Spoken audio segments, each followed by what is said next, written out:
जनाब deputy speaker साहब, आपने मुझे बोलने का मौका दिया, मैं इसके लिए शुक्रिया अदा करता हूं। और मैं इस वक्त मौजूद वजीर आला जनाब नीतीश कुमार साहब की जानिब से जो विश्वास प्रस्ताव पेश किया गया है, मैं उसके समर्थन में खड़ा हूं। हरचंद के इस गठबंधन ने, चाहे वजीर आला हो या नायब वजीर आला हो, इस गठबंधन ने मेरा समर्थन नहीं मांगा, लेकिन उसके बावजूद भी समर्थन में खड़ा ही नहीं हूं, बल्कि मैं पूरे मंत्रिमंडल को मुबारकबाद भी दे रहा हूं। क्यों दे रहा हूं? उसकी वजह क्या है? उसकी वजह यह है कि मजलिस इत्तेहादुल मुस्लिमीन कभी मुफाद की सियासत नहीं करती, हम वसूलों की सियासत करते हैं। चूंकि संघ परिवार के खिलाफ, भाजपाइयों के नफरत की सियासत के खिलाफ इस गठबंधन को बनाया गया है, मैं इसलिए उसको मैं मुबारकबाद देता हूं। मैं समझता हूं डिप्टी स्पीकर साहब कि इस वक्त बिहार ने अपनी ताकत का फिर से एक मरतबा लोहा मनवा लिया है कि नफरत की वह आंधी जो चल रही थी उसको रोकने का काम किया गया है।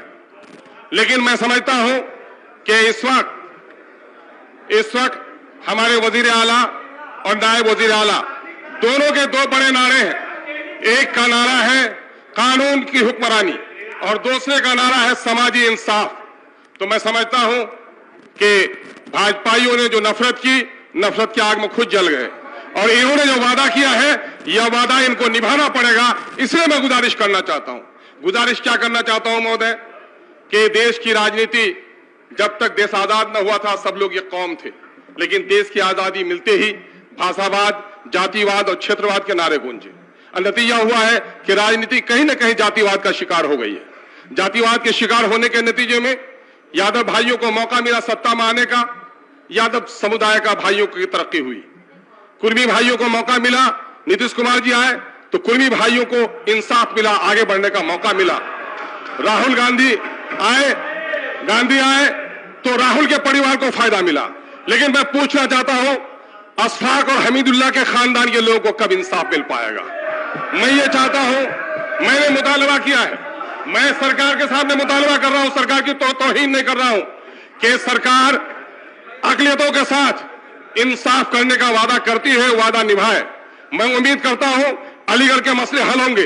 दफा 371 के तहत जो स्पेशल जोन करार देने की बात सीमांचल से उठी है, जिसका समर्थन जनाब तेजस्वी साहब ने भी जाकर किया है, मैं समझता हूं कि इस पर जरूर यह सरकार विचार करेगी।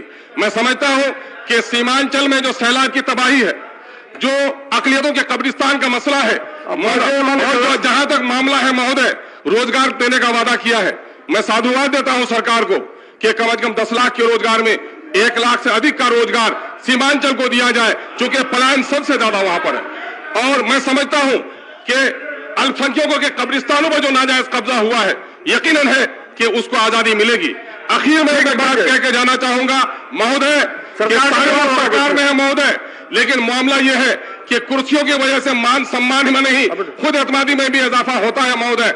और मैं समझता हूं, मैंने सरकार से अपनी पार्टी की ओर से मुतालबा किया था कि काश आप एक अक़लियत के दरमियान में से एक नायब वज़ीर आला, एक मुख्यमंत्री पेश कर दीजिए, ताकि अक़लियत को, समाज को भी मिले कि चूंकि अक़लियत के समाज ने अब की बार का जो गठबंधन की हुकूमत बन रही है, सबसे ज्यादा ढोल और खुशी के पटाखे अगर किसी ने फोड़े हैं तो अक़लियत के समाज के लोगों ने फोड़े हैं। इसलिए अक़लियत के लोगों को इंसाफ दिया जाएगा। मैं उम्मीद और आशा करता हूं कि सरकार अक़लियतों के साथ, दलितों के साथ, SC ST के साथ, बाबा जी के पैरोकारों के साथ इंसाफ करेगी। बहुत बहुत शुक्रिया।